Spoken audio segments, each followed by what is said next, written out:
Hello and welcome to The Sacred. My name is Elizabeth Oldfield, and this is a podcast about our deepest values, the stories that shape us, and how we can better understand people different from ourselves. In this episode, you'll hear a conversation I had with Jillian Richardson. Jillian is a loneliness expert, facilitator, and events host.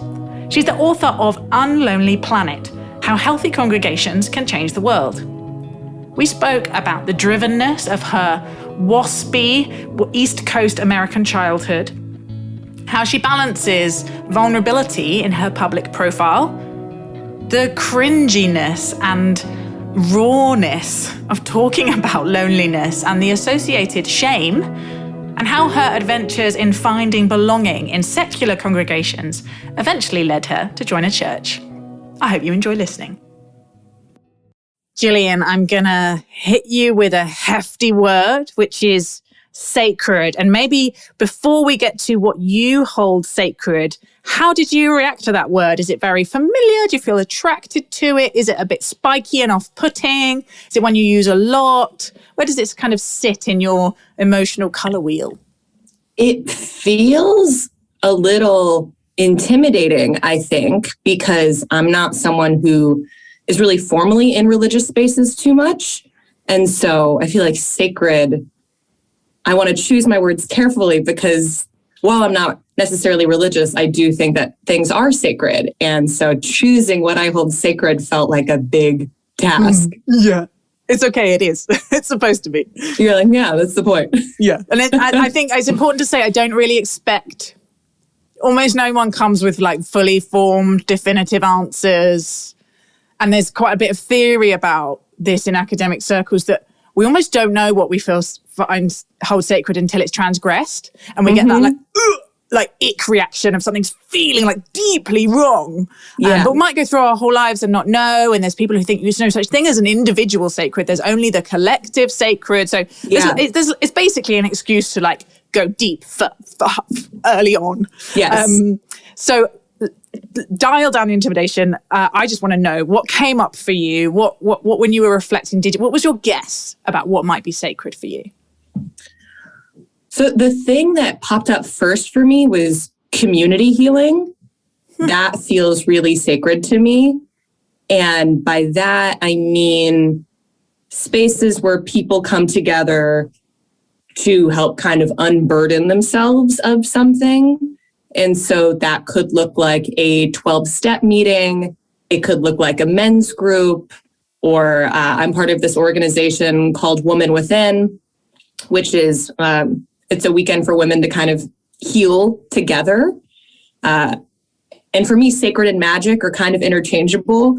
And those spaces feel really magic to me. Like going from seeing someone who clearly in their body language and their spirit is just heavy and burdened, and by sharing with people, it's like they transform into a totally new person, just lighter and supported. And I'd imagine if someone said, okay, government mandate, those things can't happen anymore because they're free and there's not a therapist there. And so it's not safe. We're going to nix all that stuff. I would fight for that. So tell me more about, paint me a picture of young Jillian growing up. What were the ideas, if church was there but not really formative, what were the kind of formative ideas or narratives that you picked up that have shaped you, maybe, positively or negatively? Yeah, it's really interesting because I've seen some friends from childhood recently, and I'm really lucky. I have some friends who I've known since I was literally 5 years old, and we all grew up in the same town. And now as adults, we can see how we're all, as adult women, working to kind of step away from some of these lessons that were really ingrained in our hometown. And we grew up in Fairfield, Connecticut. So it's a very kind of like upper class, very white town. And on the flip side, like the positives, it's really beautiful, like a very safe place to live, incredible schools, but very competitive feeling. Like it's kind of that culture. And I know so many places are like this, where kind of the parents like to compete by how many accomplishments their child has. like who's going to Yale and who's going to Brown and who's on varsity swim team and like how many AP classes can you take? Yeah. Like all that stuff. Yeah. Very driven by the sound of it. Very driven. So I think the kind of core lessons we received growing up were that like money is more important than happiness. Like whatever work you have, it should be something that's kind of brag worthy, like something that you and your family can hold up as status. Yeah. And that you just always have to fill your time with accomplishments and things in order to just be a enough person. Yeah. And how much, so small, this is going to sound ridiculous, but as a kind of small naive word question, as I've read some of your book and I've been listening to podcasts with you, the word that keeps coming up, and I think you've used it, or maybe I'm just imposing it, is waspy. Oh, yeah. To explain that for British listeners, because I know it from Gilmore Girls. When you speak, I'm imagining your childhood was basically Lorelai Gilmore's childhood. What does it mean? And do you think that's a kind of dominant ideology, that kind of waspy world that is more broadly in American culture? And especially in the East Coast of America. So for people who don't know, WASP, like WASP, stands for White Anglo-Saxon Protestant. And so kind of a jokey slang term is, oh, they're really waspy. And so like you said, the Gilmore Girls, like the country club, the big house. Quite so preppy. Like, the preppy, buttoned up, kind of like stern mannerisms of like the parents in Gilmore Girls. And to give some extra context for me personally, my mom is Irish. So like very, like emotionality is not super there, very quiet, put together, reserved. So how they made this daughter, I don't know. Okay. That's kind of the culture. And explain to me the Protestant bit, because it sounds like church was around, but what Yes. do your parents have deep faith when it was private, or was it a cultural thing? How did it play out in your childhood? Yeah, well, so my parents, they did actively make a choice to go to a church with me and my sister that was more relaxed, because they both grew up in a pretty conservative religious upbringing. My dad grew up in the South and was like going to church every week, sometimes multiple times a week, had a very religious family. And my mom grew up in the South of Ireland. And so obviously seeing that like religion is something that's literally tearing the country apart. The fact that my mom was also, I might have just messed up which part of Ireland. So sorry. Oh, Mom, no, not at all. Oh, no, there is no reason to. It may have been Northern Ireland if the Trouble was very active, but the whole island of Ireland has been formed by that conflict. Totally. And my mom, she was Protestant in her boarding school, which in her boarding school was like really, really in the minority. Gosh. And so I grew up in a congregational church in Southport, Connecticut, and very, like by Connecticut standards, very relaxed. Like you didn't have to dress up to go to church. In our Sunday school, they talked about like black holes and string theory and science sometimes. It was just, for me, the church wasn't in the town that I lived in. And so all of the kids who were there, they went to school together. And I was the one kid who didn't go to school with them. And so I always kind of felt like I didn't fit in there. And so it was never really a place I looked forward to going. And there was a different church in my town that I actually went to their youth group instead, because all my friends went to that youth group. And how did you believe in God as a child? Do you think? I always feel nervous dropping the G-bomb. It's like quite a heavy thing to ask, but was that, tell me about the God part. Honestly, it was not something I really thought about that much at all. Like it's funny to me now because as an adult, these are questions that I love thinking about. But when I was getting confirmed, and in my church, we got confirmed older. We got confirmed when we were like 15 going into 16. I just remember questioning everything and like asking lots of questions, like being like, how do we know any of this is true?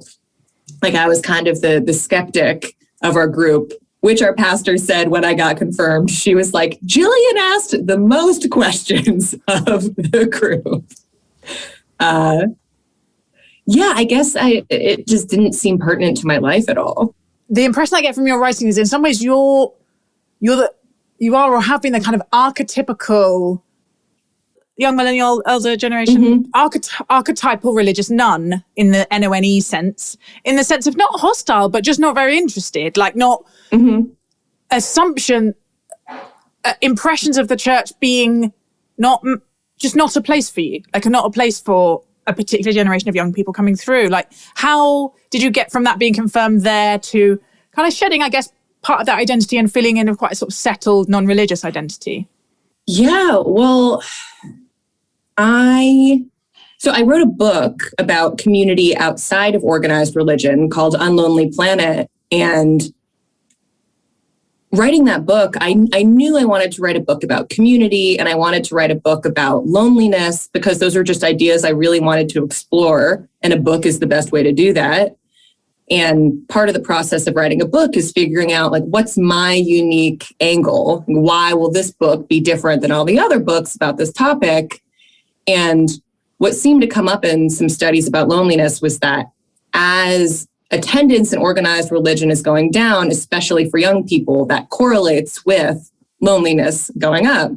And so I was kind of just thinking, can I dive into if these two things are actually connected to each other? Like, is there a cause and effect, or is it just something that happens to be the case?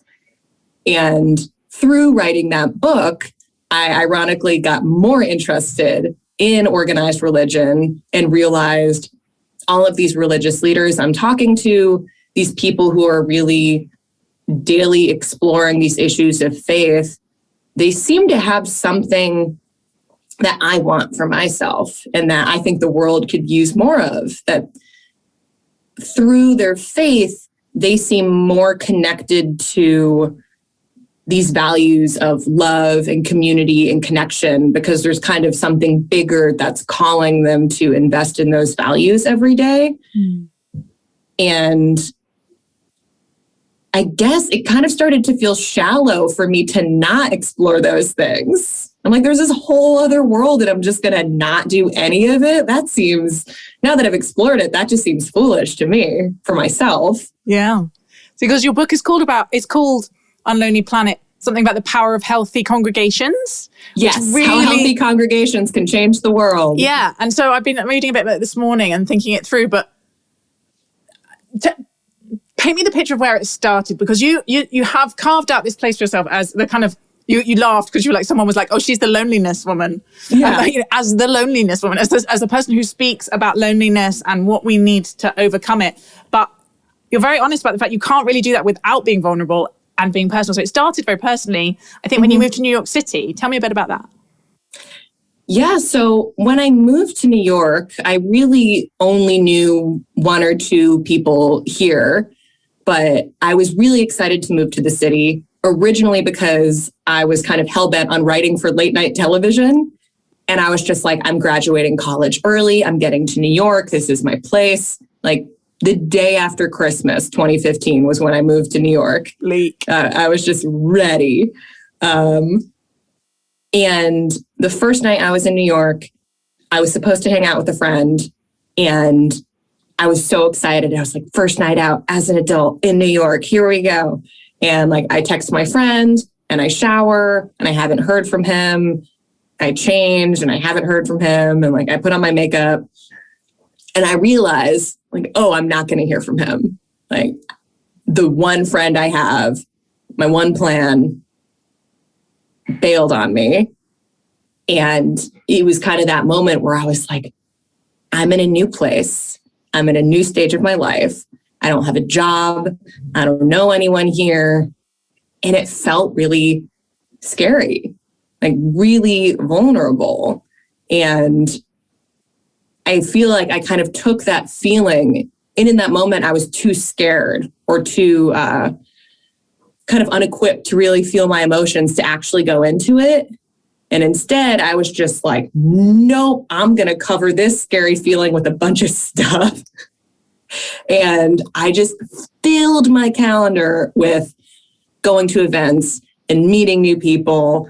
And while not necessarily the most skillful, it was kind of my start in getting really interested in spaces that facilitate connection and events, because New York City, it's kind of like one of the best places in the world for all that stuff. And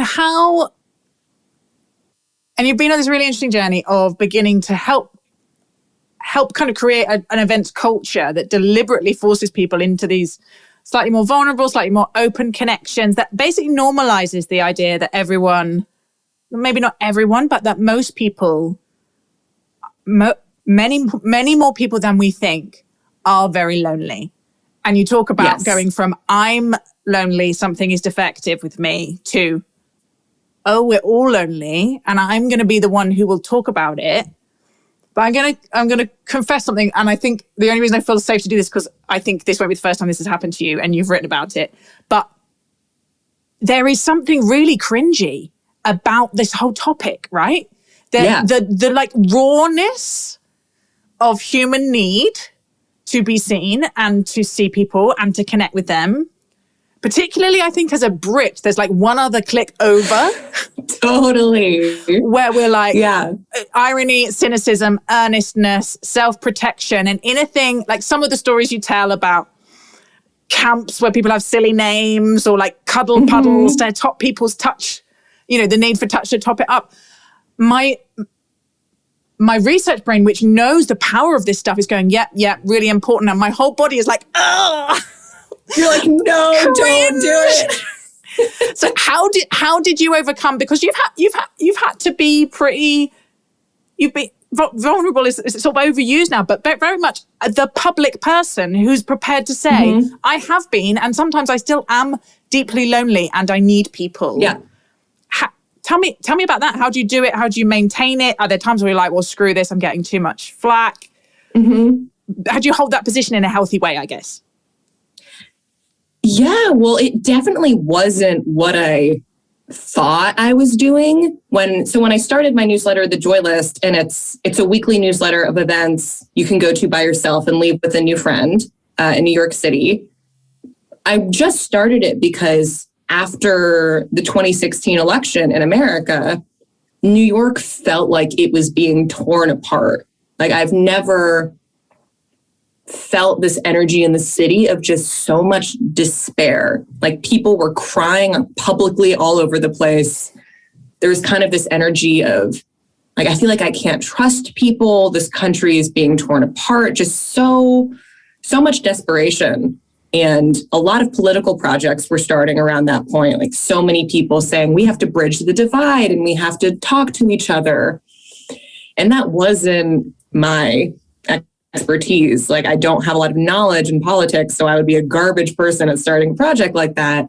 But what I did know, because I'd spent the past year going to all these cool places, was that at the very least I could connect people to spaces where they could be in community and connection and just kind of fill their heart up a little bit. So that was why I started it, really. And I talk about that less, but it was really just because of the 2016 election. Like the Joy List started in November 2016.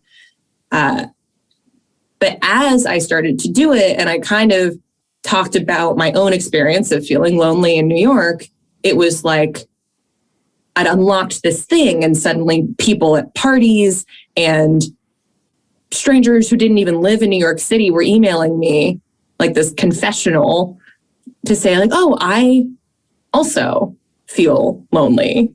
And it just kind of kept coming up. It wasn't a thing where I kind of made the decision, like, I'm going to be a loneliness expert. Like, I was just like, I'm going to do an events newsletter for fun and whatever. But there was this one moment, I was at a conference in Baltimore, and this awesome guy named Sinclair Caesar ran it, and it was about mental health for entrepreneurs. And he'd brought me there to just kind of facilitate some conversations. And I told this group of women, I was kind of still experimenting with my own personal bio, as like I always am. And I told this group of women, I was like, oh yeah, I'm writing a book and it's about loneliness. And I I have a newsletter and it's about helping people be less lonely in New York. And my prompt for them was, oh, what do you need help with in your business? That's kind of what we were there to discuss. And it was a circle of maybe 8 women. And all of them said, I want help making friends. It was like I gave them permission to say this thing that they never would have said otherwise. Like, it's a business conference.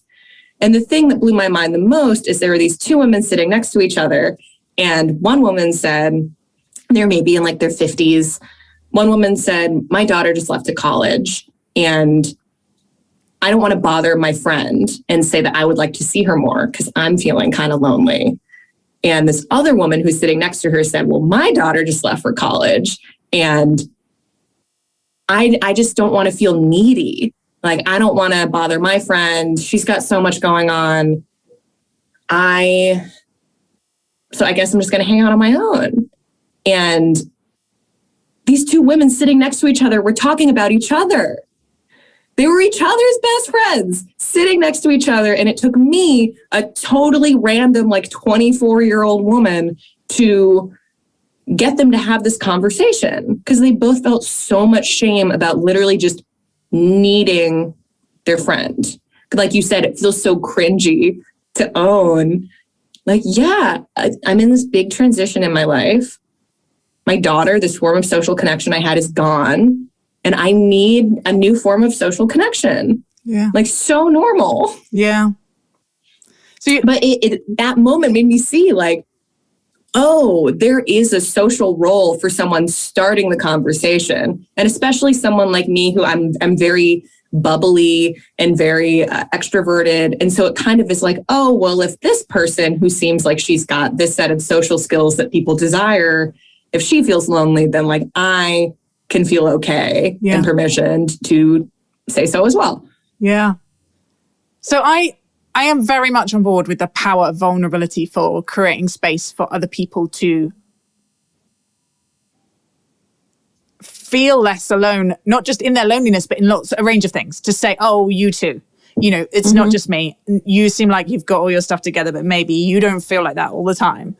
But I'm particularly interested in the way the public conversations play out in the kind of media landscape. And what I see is that female voices feel much more at home with vulnerability. And sometimes that their vulnerability is used against them, or it's the only way to monetize their voice. And so sometimes I think the voices that most need vulnerability are the least comfortable with it. Oh, so true. Yeah, when you're thinking about it, because I've been following you on Twitter. I realized I was following you on Twitter before I even came across thinking, oh yeah, we got connected through someone else. But you talk about your therapy. You're one of the most kind of straightforwardly vulnerable people that I follow, which I find thank you. Yeah, I find it very refreshing. But do you have like, these are things I don't talk about, or do you have the Brené Brown thing of like, this is a vulnerability hangover, I wish I'd not said that, or has it been just broadly positive the whole way through? Oh, totally not. Okay. No, definitely not. I think I've gotten way better at holding back a lot of stuff in my life, or at the very least, waiting a period of time to share. Because I think what I used to do, and of course I sometimes still do this, but I'm really working on not, is like, because I send my newsletter out every Monday and it starts with the story from my life. So say something happens to me on a Friday, I write about it Sunday night, and then it goes out to thousands of people.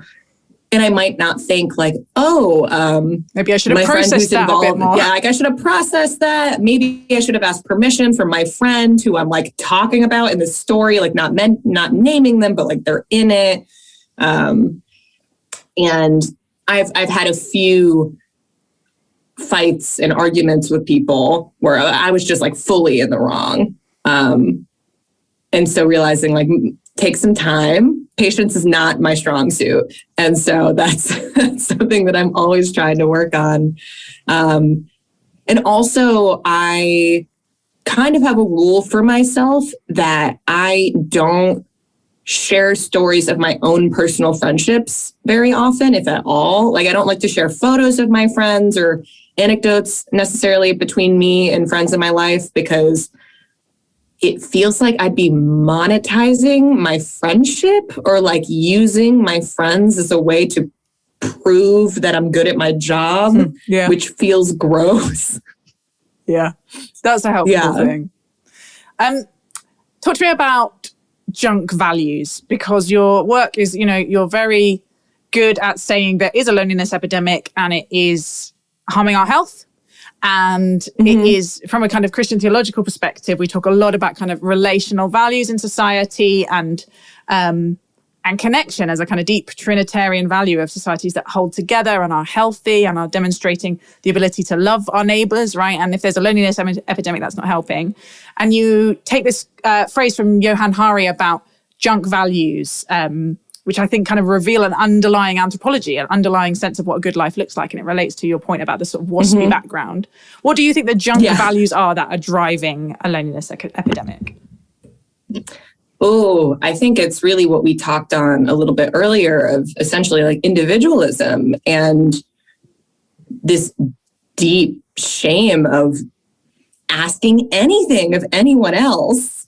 And I still battle this because it's so kind of like the water I'm swimming in as an American and as someone who has like an Irish mom and grew up on the East Coast and like a kind of maybe like middle upper class society, to even just say to someone like, hey, I've had a really hard day. I'd love it if you could come over and we could just hang out. Like a totally reasonable thing to ask. But there is so much fear on top of that. Like those women at the conference who said, like, I don't want to be needy. I can just do this on my own. I don't want to burden my friend. When I think in reality, we're lying to ourselves. Like our friends can say no. We're just too scared to ask because it feels scary to own that we need other people. Why is it though? Surely it's like why? Yeah. What is it? What is the story that we're telling about humanity that we don't need anything? That's just insane. I think it feels very much like the, at least the American narrative of like pulling yourself up by your own bootstraps and being a self-made, like this phrase self-made person is just everywhere. And I think it's so funny because it's like, who is self-made? Like that's not a real thing. Like we all have help and we all have people who are supporting us and we all have some advantages with like connections and stuff over other people. Yeah. And yet it feels like the kind of myth that some folks aspire to, and I can definitely fall into this, is like, oh, they did it all on their own. Like they came from nothing and they did it all on their own. It's like that seems way less joyful and way less fun and way less nourishing than like they did it with the love and support of a bunch of people who care about them. Yeah, there's something about, and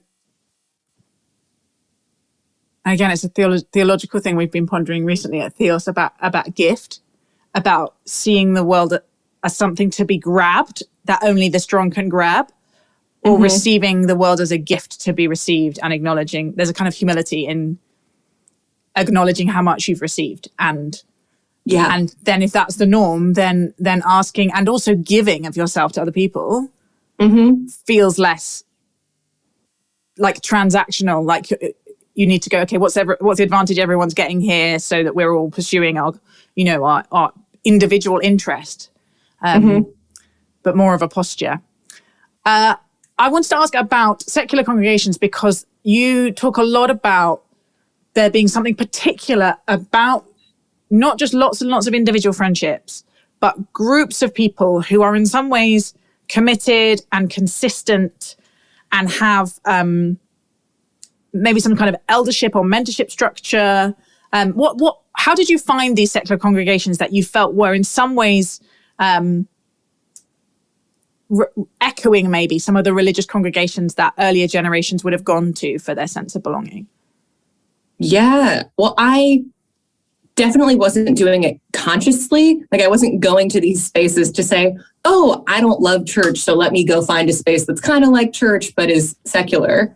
But when I started kind of looking at why some spaces feel particularly sacred or magical or connected, I really think it is because there is some element of faith whether it's named or not. And an example that I love using is this community in New York City started by Jesse Israel called Medi Club. And I think it was a monthly gathering where people would be hanging out and like having drinks or coffee.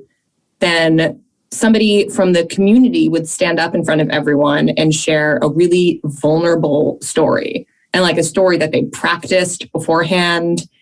And then there would be music, and there'd be meditation, and then you would get into small groups and talk based off of a kind of prompt that the story had inspired. And then people would hang out afterwards as well, kind of like coffee hour after church. And like essentially looking at the structure of it, it's like there's a sermon and there's group singing and there's talking to your neighbor and there's meditation instead of prayer. And I think it just makes so much sense that this generation of people like me who feel so distant from church would gravitate to this thing that feels safer for them, and that I found in these spaces, especially, the vulnerability of the speaker is so much higher than I'd ever seen a pastor be. Like someone would stand up and talk about growing up and being homeless and being sexually abused by a parent, and saying this in front of a room of people they mostly didn't know.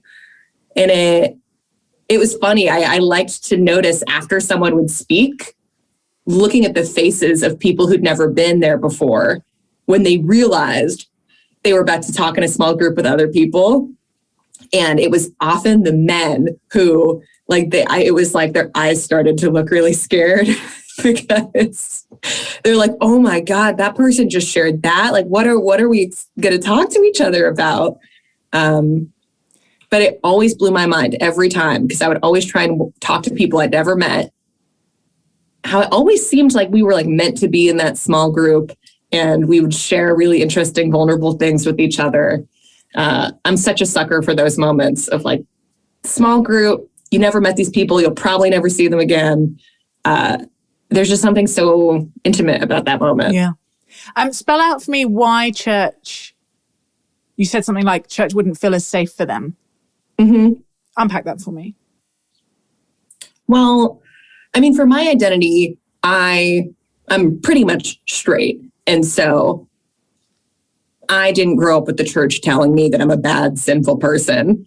And I'm really lucky that I didn't grow up really with any religious trauma. Like for me, the church was just boring, but it didn't tell me that like my body is sinful, or like as a woman, I need to serve my husband, or like if I have a different sexuality, I'm going to hell. I know a lot of people who did grow up with that, and they're going to be unpacking that for the rest of their lives to feel comfortable in who they are.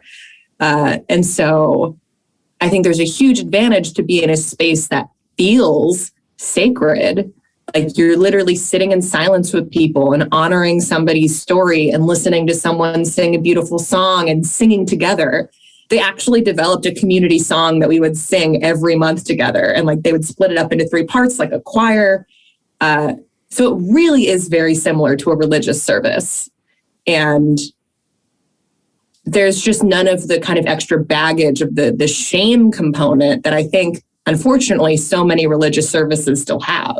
Because you are now, having been involved in lots of secular congregations, you are now very involved in I don't want to say actual churches if there's like real churches and non-real churches, but a church that is more church. It's a church. It's a church. And I mean, in the spectrum of churches, it's probably the least churchy church, but it is a church. It's Judson Memorial Church in New York City. And how did you end up there, having been on this adventure in secular congregations? So I first realized that Judson is a church because there's this thing called ecstatic dance, and they host ecstatic dance in New York in Judson Memorial Church. In Judson, it's part of the no pews movement. So there are no pews in the church. There's just folding chairs. And so if you go in, it kind of looks like you're just in an event space that used to be a church. Like you wouldn't think it was still an active church. And after going to this dance party for a few months, I remember someone said like, oh, this is an actual church, right? Like what kind of church lets this event happen in their space? Like all these half naked, sweaty, screaming hippie New Yorkers. And I started kind of looking around and I saw these pamphlets and it's like, how do we support sex workers? How do we support trans rights? How do we support immigrants? And I was really struck by these conversations that are kind of the more difficult conversations that I'd never seen any church growing up try and even touch, let alone kind of put up in the front as like, these are the things that we care about and this is what we do.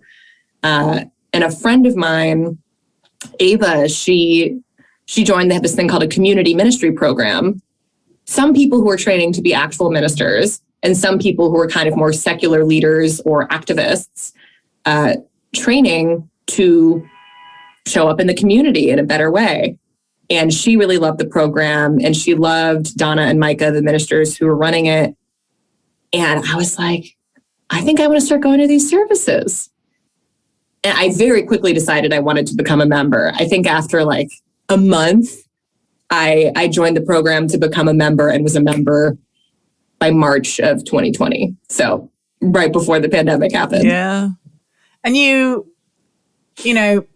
they take the Eucharist, there is a sermon, there's kind of worship songs.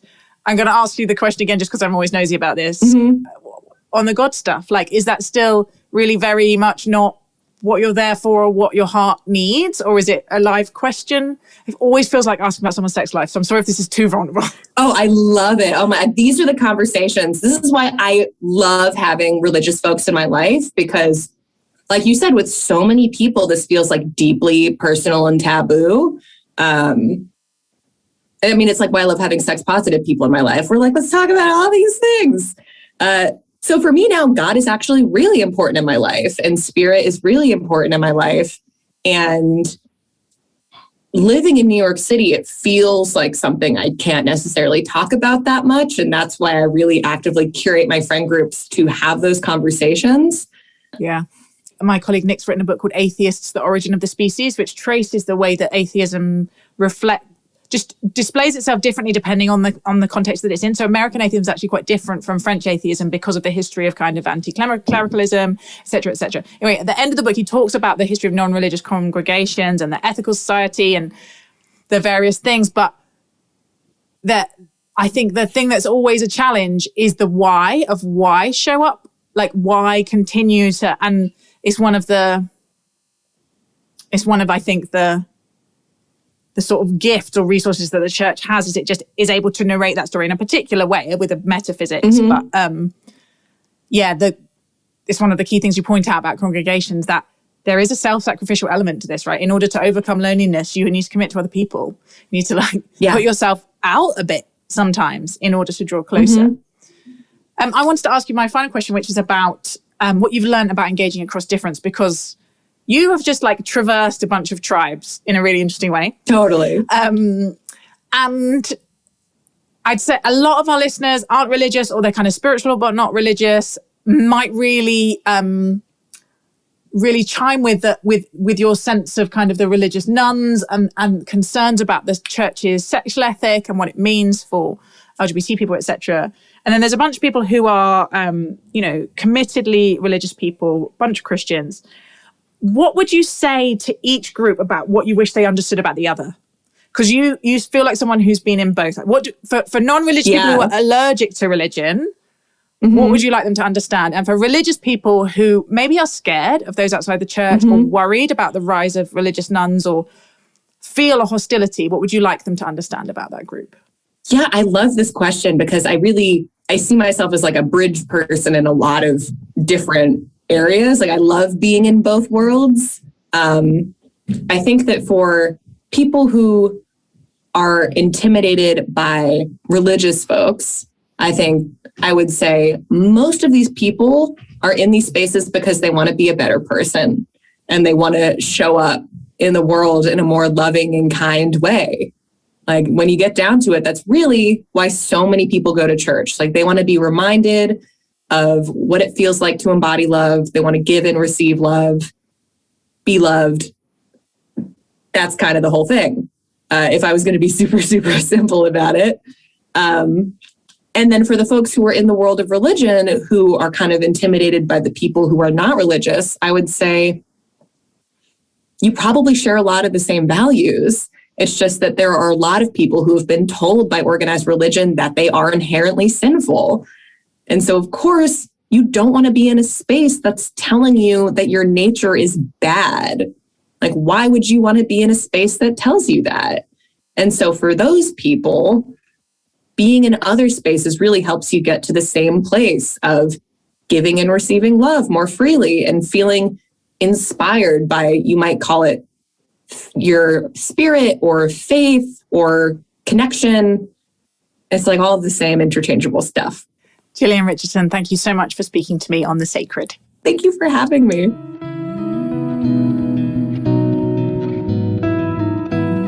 Thank you so much for listening to this episode of The Sacred.